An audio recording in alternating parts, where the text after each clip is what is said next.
Howdy. Welcome to Osgrave Royalty. I am Justin.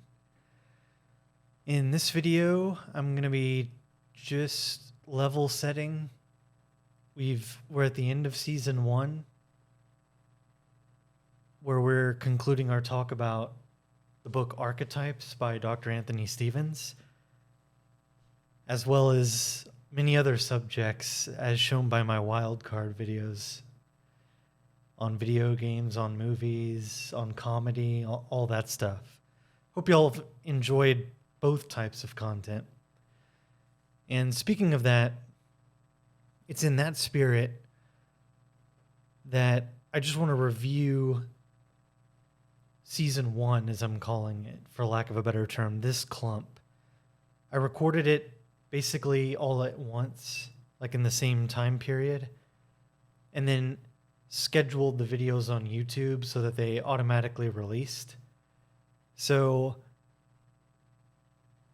I've actually started filming season 2, but like time is skewed because I'm doing this video with like a couple months separated since I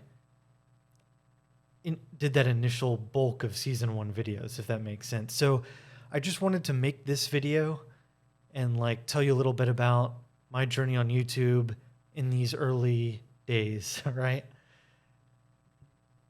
As well as just what's next and what you can expect from the channel, what I might need to work on, all that stuff. Just kind of like a postmortem of season 1. A postmortem, for those who don't know, is like a jazzy project management buzzword, but it actually has usefulness in terms of like, okay, we did something.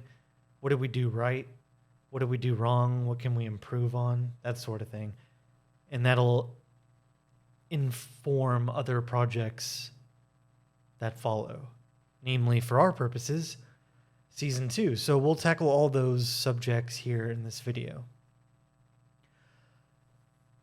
For those who don't know, I don't know anything about YouTube or recording videos. I don't have a film background. I don't have an audio video recording background. I don't know anything. I started as a complete newbie. And as a matter of fact, I think I've mentioned this on the channel before, but the camera I'm using now apparently has a 30-minute time limit, which is why all my videos are around 30 minutes-ish. And like when I was doing research for what I was calling video cameras, the Canon EOS 5 or whatever the hell it is that I'm using, Mark II or whatever, it was like, oh, this is a good video camera. I'm like, okay. And I saw that corroborated. So I was like, okay, my meta-analysis has shown that this will be a good investment. And then it only took one time for me to record a video that was like over 30 minutes, and I saw on the little UI of the camera, as I can see it now as I'm filming the screen, it said like, you've reached the camera's maximum limit. I'm like, my damn card has like 64 gigabytes of memory. There's no way that a 30-minute video would take that, you know? But I looked into it, and I looked at the support, and yeah, it's just so the camera doesn't overheat or whatever. And it's funny, there was a forum on the support side, and the top comment was something like, how do I phrase this? It's like, why would you expect a camera to place... So why would you expect a camera not to have strict limitations on its video features? You bought a camera, not a camcorder, right? Almost like mocking anybody who bought this as for video, right? Like I did. I felt attacked, as the kids say. I was shook. So I thought that was funny. And I hadn't even used the word camcorder since like the 80s. I'm 37. I was born in 85. I haven't even heard the word camcorder I couldn't tell you when the last time I heard it was. The word simply was not in my vocabulary. It was not in my vocabulary for me to search. I thought like I searched things like filming for YouTube or video recording for YouTube, but I never used the keyword camcorder. And apparently that's a whole other thing. Like, oh yeah, they gave me cameras that do video recording. Yeah, that's what you search for, right? So I only got like a certain set. Had I known, I would have bought a camcorder. So now I have a great camera that does video recording, but I'm going to need a camcorder in the future. And it's unfortunate because I went into this. One advantage that I have is that I have some disposable income. I mean, unofficially, because I have a 9 to 5. And I wanted to make an investment because I care about the viewer. But that attempt to invest backfired because I bought the wrong thing and I didn't have a budget to buy both a camera and a camcorder, right? So unfortunately, I'm going to have to upgrade at some point, hopefully through donations from my generous viewers over time. But it's not urgent because I'm able to get by in 30-minute videos. As a matter of fact, I'm a big fan. If you watch my music video, my on music video, I talk about how constraints can be freeing, actually. So in a way, that this 30-minute time limit that's imposed is a good thing, because if I can't say it in 30 minutes, should I take an hour to do it, right? Fair question. And maybe not. So I've kind of embraced the 30-minute format. It's like not too long and it's not too short either. So it was kind of a just, silver lining, right?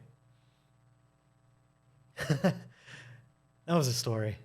But I wanted to share the hashtag woes of a complete newbie to this space and the hilarious newbie mistakes. And yeah. So I also don't know anything about YouTube, the platform, like the algorithm and all that. I know it has to do with search engine optimization. Now I know that I looked up the basics. I did my due diligence about tagging the video and putting hashtags in the description, adding time codes. I actually kind of got somewhat obsessed with making creative time codes. I don't know if in my videos they're pretty glamorously titled. I was taking pride in my time codes, which is a very nuanced thing to do, but there it is. I really like it. I love my viewer to death, and I want to make things easy to, skip around, but also insert some of my creativity in there. But ironically, I can't even use the time codes till I have 100 subscribers, and I'm at maybe 17, 16 at the moment, at the time of this recording. And I don't, I'm not worried about subscribers or views in any way, in like the ways you might expect. I am mostly, until a year passes, and I'm only 2.5 months in, and so it'll be like 4 or 5 seasons maybe. But until I'm at the year mark, I don't really care about that stuff. I'm not marketing the channel beyond friends and family. It's pure organic growth, whatever growth does occur. And I'm trying to get practice, in terms of how it affects my lifestyle as a content creator, B, getting better in front of the camera, because talking to an inanimate object like I'm doing now, my third eye is like watching myself like you're talking to nobody. It's incredibly bizarre. And I'm not over it yet, because part of my brain is thinking about it still. And it'll be nice when it comes more naturally. And I think over time, that's just a thing. I have to keep recording videos to access my full power and access my full brain, so that third eye, like worrying about myself while I'm recording, voice goes away, or at least is more silent, And that just takes practice. So, like I said, until the year mark, I'm not worried about anything else other than the quality of my own content. I'm like racing myself. I'm measuring only to myself. And I realize that shouldn't stop after the year mark, but I'll be more worried about marketing at that point. And marketing tends to draw comparisons, all that. Comparisons, the thief of joy. So it'll be a whole new set of problems to solve. But right now, the only problems I'm worried about are communicating effectively in front of the camera as naturally and as well as I can. And I've had some good feedback, which I'll get to. I've had some, so where to begin? I have started recording season 2, like I mentioned earlier, and it's going well. I have everything researched. So what I do, just what I've landed on my workflow, and that's part of the learning process, is I read the material fresh. Now that I've read the material, I pick the material, then I read the material. Then I decide, is there a season's worth of content, even with my kind of random videos? Yes or no? If yes, then what are the topics I definitely need to cover? What are the topics I want to cover? Do I have enough content? If yes, then the next step. Then I come up with a bunch of the random ideas that I've been wanting to talk about, combine them with whatever the book topics are going to be, and then that creates a season for me. At that point, then I reread everything, not word by word like the initial read through, but I'm reading for the context of creating content on YouTube. So I read everything I need to in that vein, and I take a ton of notes. So then that's what I call the research phase.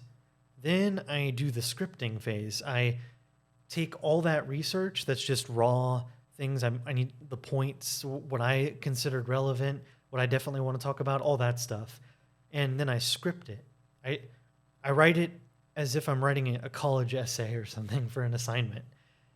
But with the context that, like, pretending that I'm going to be reading it word for word, which I never want to do, at least at this stage. That my opinion may change. Tangent alert. Okay. From that, I want to say there are channels that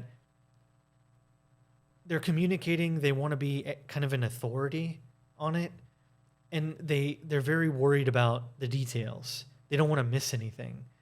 They want to like be comprehensive, and they do a very good job of, like, it has a derogatory connotation, but I don't mean it like this, but they want to lecture. Like a punk rock college class kind of, and they've got visuals and stuff like that, right? Respect. That's one way to do it. I don't want to do that because number one, I am not detail oriented. Don't tell my boss. But the purpose of this channel is not to be, I'm not an intellectual authority. I am trying to discover ideas and shoot up a flare and say, hey, there might be something here worth looking into. Not that I'm not bringing it to you. No, you have to come to the idea. But I'll show you where the ideas are and what it looks like. But if you want the details, like I'm only human. I'm not Carl Jung himself, right? If you want to know all the details about Jung, you're gonna read Jung. If you want to know anything about the book Archetypes by Dr. Anthony Stevens, you'll read the damn book. That's where all the details are. What I want to be is just an acquaintance of yours that says, like, hey, check this out. I got something out of this. These are kind of the highlights. This is what I've got out of it. Here's some quotes. Here's where he stands. Here's why I think it's valuable. Maybe you do too. I just want to keep it conversational, you know? And if you want to take it further, that's up to you. But there's diminishing, like, my perspective is that there's diminishing returns in getting too in the weeds. And I'm going to miss things because it sounds bad, but I don't really care about the details for our purposes. This is it's like YouTube cliff notes for things that I love and that you might too, basically. So I want to keep it natural. I don't want anything to be too complicated. Conversational. We're just sitting in a booth at a chain restaurant, shooting the breeze, and I'm telling you about some ideas, right? That's the vibe I want.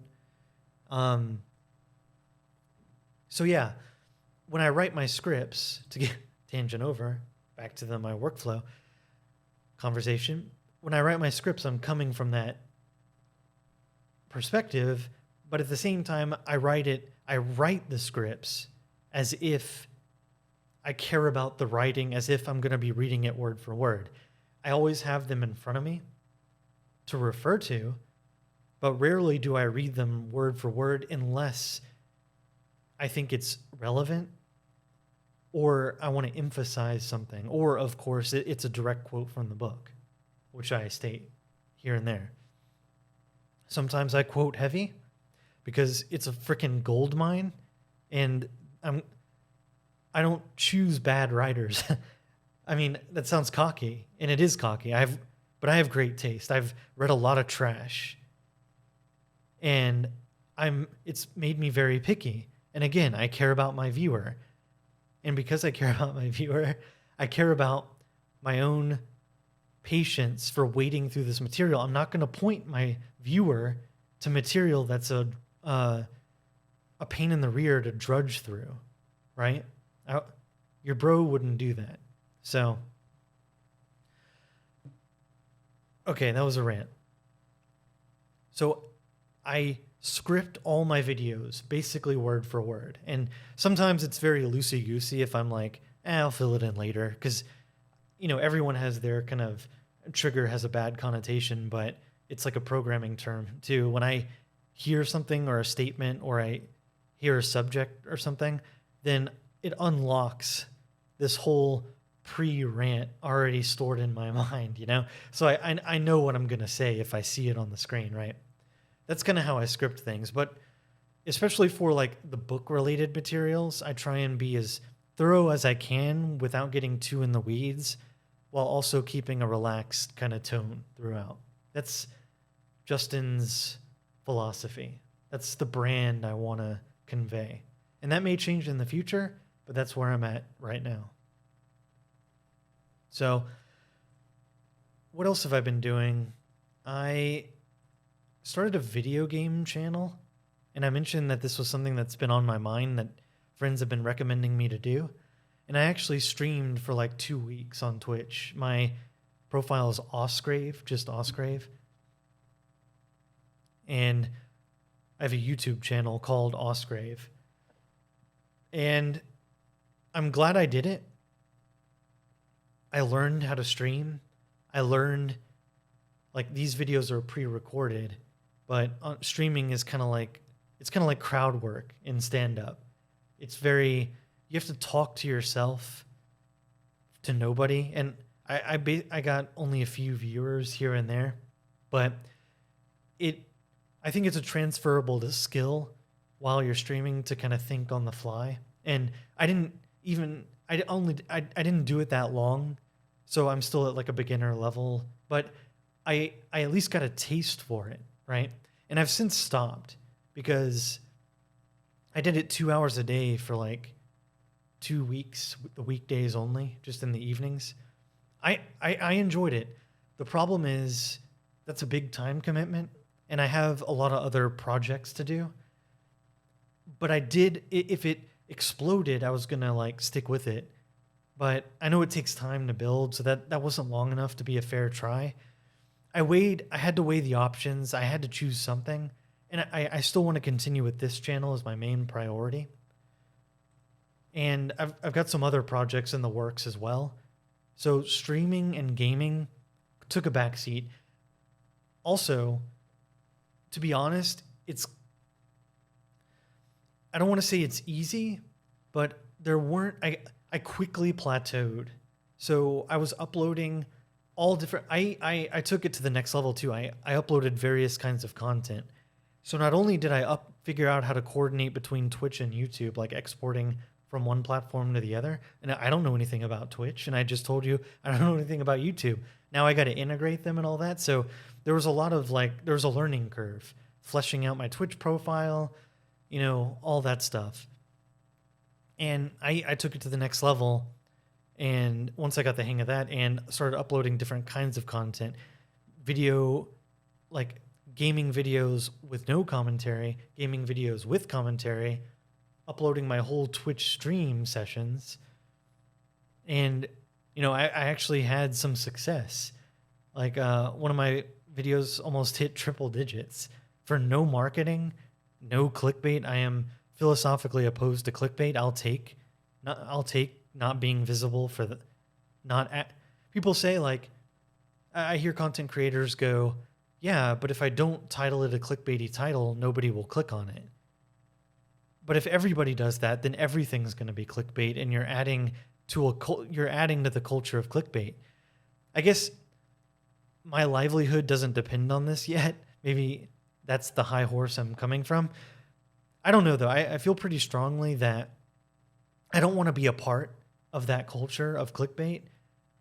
So it'll take a lot for me to, concede. If I ever start titling my videos clickbaity titles, I better have had a good reason. I'm talking to myself. I can't imagine what would bring me to that, but I don't know the future, right? Yeah, let's not be part of the problem as YouTube creators, says a 2.5-month-old content creator. I want to just state what the video is, maybe my own creativity, but not like average white dude destroys Jung's archetypal psychology, like exploding emoji and all that. I mean, unless it's like a comedy thing, and I'll get to that actually. Anyway, so I'm glad I did all that. It was great it was a great journey and exposure to that. But I'm pulling away, and then, like I said, I have all the scripts for season 2. I'm in filming for season 2 right now. As of this moment, I've done 3 of the 22 upcoming season 2 videos. Just because it was convenient, I don't know if I'll do this every time, but I actually have already outlined season 3, which is going to be on Jean Boleyn's Gods of Every Man and Goddesses of Every Woman. They're 2 books. Those are the titles. And I've already read them, and I've already done the initial bout of research. So season 3 is going to come really quickly and much easier compared to season 1 to season 2. Actually, season 2 was, I thought, going to be really easy because I had already read the material. But I took it to the next level, and I'll reveal that in the upcoming videos. But it ended up being 5 books, not 1 book. That was a lot of research. It's going to be fantastic. But I was cocky. I was like, I got plenty of time. After I had recorded my season 1 videos and all that, I got plenty of time. Well, 5 books later, even being familiar with it, I still, it was a lot. So I definitely underestimated that. And now, I figured I'd have all the videos for season 2 recorded, but I'm not even halfway, right? And I'm only 2 or 3 weeks away from when season 2 is supposed to start, because I want to keep the chain going, right? 2 videos per week.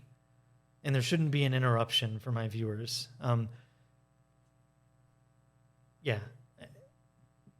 There's virtually no chance of that because I have, it'll be fine is what I'm trying to say. So one thing, I am contemplating, when I quote something, putting text on the screen of the quote so that it can be read and absorbed better, like typography. I'm a little ambitious. I want to get clever with it because I care about my viewer. It's part of the production, part of my brand and all that. I'm a little afraid because that's going to be a learning curve. I may have to go to Fiverr for that, and that's more money. but it's something on my mind of like a next step, like this dynamic text stuff and maybe images here and there that I may want to add in the future, but I just don't have the time or the money or the budget or whatever to outsource. I I wouldn't even know what it would look like yet. So until I have a clear defined wrangle on all that stuff, I'm not proceeding. Even though I'm always thinking about how to make better videos, whether it be more charm or more natural in front of the camera, or graphics or typography, whatever, right? But I'm always thinking about this stuff, and I'm only one human. I'm a one-man operation, so I gotta have healthy boundaries too with myself and say, no, you're gonna overextend if you try and do too much. And with 5 books having to cover for, I couldn't quite do that for season 2. Now maybe for season 3, since it's gonna be a bit easier, and I know it's gonna be easier than season 2. Maybe I'll have some more breathing room then, but I'm taking it one step at a time. So, haven't had too many views. Some of my views are almost in triple. Some of my videos for season 1 are almost in triple digits, which is great. Mostly I'm getting likes, a few dislikes here and there. That's great. Recently got a few comments, and I'm doing no marketing. So, any comment that comes in as of this moment is like wondrous. I love talking. I want to talk with y'all. That's the whole point of all of why I'm doing this. So yeah, it'll just take time. I'm not in a rush. Just letting it grow. Speaking of areas that can grow, I got some feedback that from friends and family that when you're listening to my videos, just audio, sometimes I pause when I'm like trying to think of something. And if you're on audio, I don't, it's like, is he still there? What's going on? So it can be a little disruptive. So I'm going to try and minimize my pauses as best I can. Of course, it's not going to happen overnight, but it's something I'm cognizant of, right? And I could do like a lot of uhs or so or make some kind of neutral noise like in between to like let the audio people know I'm still here. Ironically, everything about speaking you'll hear is to say you have to try and eliminate those kind of pauses for a better speaking presentation overall. So there's 2 sides of the coin, right? And I want to hear from y'all, like, how's the angle of the camera? It's convenient for me. I like, the kind of diagonal angle, and my partner, the plant, gets a nice view. And I get my notes in front of me. So it's just very organized. I had my friend Chris, who's kind of been my main supporter in my efforts here, my moral support. He said, like, maybe I should have the camera straight on because it's more confident. I disagree with that. I think it's a valid perspective. But if an angle determines my confidence or even the perception thereof, then I got big problems in life in general. Because my confidence, if people are judging my confidence on my camera angle, I'm done. I'm done. Like, I expect my viewer to have more neurons firing than, he's got this angle. He must, it's, yeah. 1 minute left. I'm trying to lose weight, exercise, slow stops and starts, but it's something I'm trying to do. Wish me luck. I want to look sexy for y'all. And at one point, I'm thinking of doing interviews. It's something I've mentioned before. None lined up. Won't be season 2 or 3, I can tell you that. Well,